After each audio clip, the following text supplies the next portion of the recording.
Hey everyone, and welcome back to another video from Ambitious Nature. And today I will be explaining why I use DaVinci Resolve and why I believe you should use it as well too. So without further ado, let's get right into it.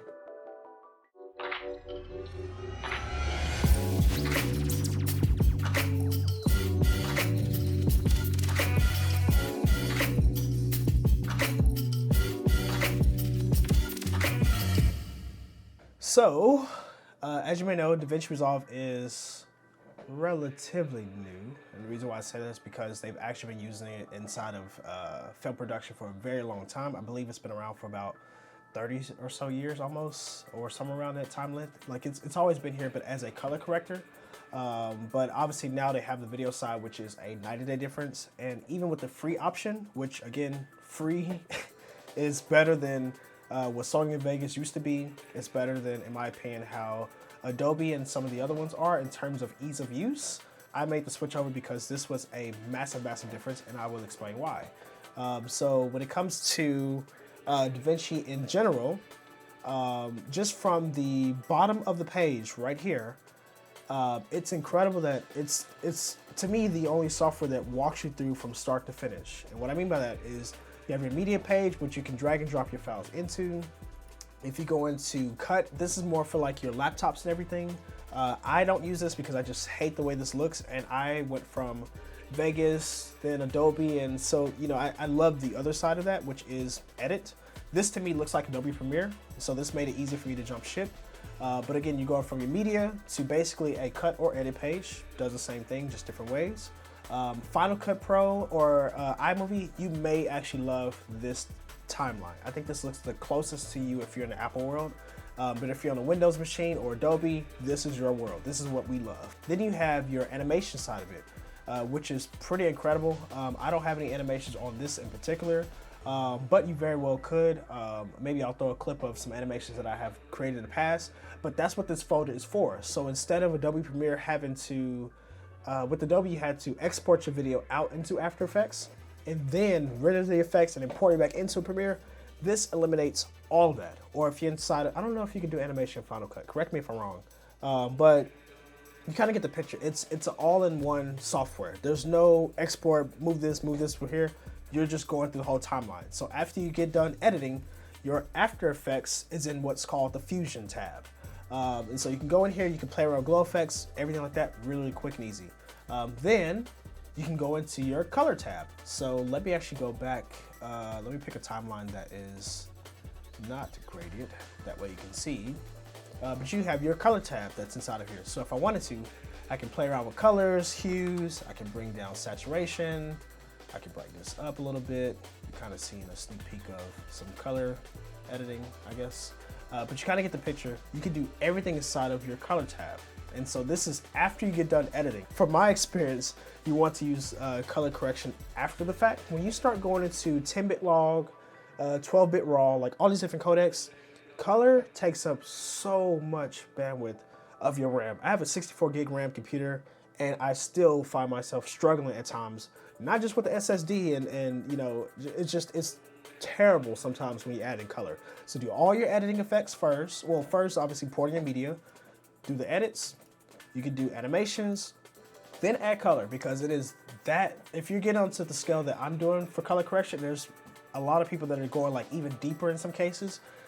Definitely do this last. Do not mess yourself up with doing this. And then you have your audio tab.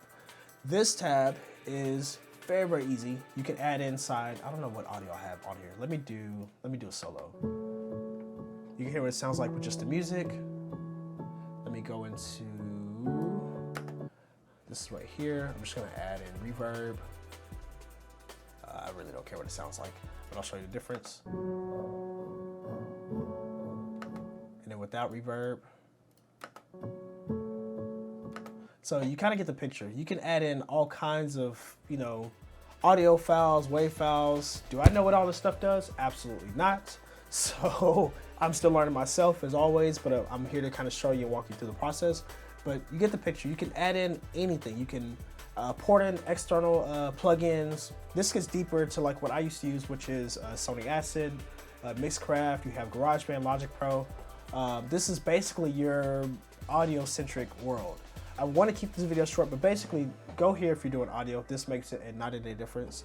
And then you have your deliver page, which for me is like the most satisfying page of the entire process. And I don't know what it is. Maybe it's just, I know everyone's not an editor, but for editors, it feels so good to hit the render button and watch it render. And right here at the top for DaVinci, you have your custom exports. These are my settings that I typically use, and it changes depending on the video, but this is set to my last previous save. You have your H.264, H.265, which is a little bit hard for computers. I'm not gonna get into all that stuff. You have your YouTube, you have your Vimeo, you have Twitter. This keeps it all, like DaVinci, I'm telling you, is trying to help you out as best as possible to export it to your actual files. In so much that even if I go back to, this is just, I guess, a quick bonus tip, but when you select, I believe, the red markers, where did it place the marker at? Let me see. Did it change it? No, it did not. Let's say I place a red marker. You press M on the keypad right here, M. If I go into export and I send it over to YouTube, that red marker will literally tell YouTube, hey, this is where you want to put your page break. So if you have, like for instance, on this particular video, I split it up between media, cut, and, you know, at the bottom of my YouTube page, you can literally see the different brackets where you skip through my video.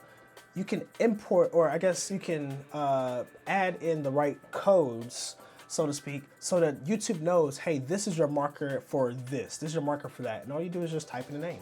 I believe you can do a lot more with that. I'll dive into that probably another time, but you get the picture. I mean, this is night and day difference. And even when it comes down to the render page, the other reason why I love DaVinci is for the simple fact that as you're working through your project, it's rendering on the backside of it. Now, I'm not sure if that's just the paid version and versus the free version, but I will say that even when I had the free version, before I made the upgrades, I had noticed immediately the difference between rendering times with this and Adobe Premiere. It is a massive, massive difference. I'm talking about when I had the, what was my biggest video? The film festival. It was such a pain to get that thing working, but throughout that process, I was able to re-render an hour-long video in minutes. Not an hour, not 2 hours. I'm talking about an hour video in minutes. It is that fast. In so much that I could probably, let's see, I'll just run a test real quick. Let's just do add render. Let's go to render time. Just to give an idea, this is going to export in 2 minutes and 11 seconds, basically. I'll just stop it because I don't care. But seriously, it is really, really fast versus on any other software that I've used. Just a 3-minute video may take 5 or 6 minutes. And that may not seem like a lot, but that's on a good computer. If you have a MacBook Air or anything less than that, oh, trust me, you're looking at like 30, 40 minutes. Like it gets painful. Now with the new M1 chips, you may be better off. But in the time that I was using Apple, it was a pain. So again, you have your media page, you have your cut and edit, which do the exact same thing, just different ways. Apple guys may love cut, edit you may be Adobe that's loving the edit page. You have your Fusion, which is the competitor to After Effects, which I personally love this a lot better. After Effects was a headache. It's not exactly user-friendly, but After Effects is amazing. So I'm not knocking it if you're using it.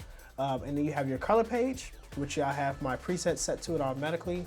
And then I have the audio page next, and then deliver, which on some platforms are, they call it render. It's the same thing.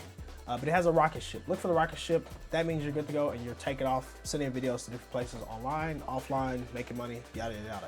But this is a quick skim through of why I love DaVinci. Like I'm talking about, it is very easy for any average consumer to go from start to finish. All you have to do, if you forget anything from this video, is literally go from the media page to deliver. Walk through that step, you will always have your video done. It is not complex at all. And of course, if it is complex, that's what I'm here for. So subscribe to my YouTube channel. I have the link in the description below. And without further ado, I will be back for another video, and I will see you guys later.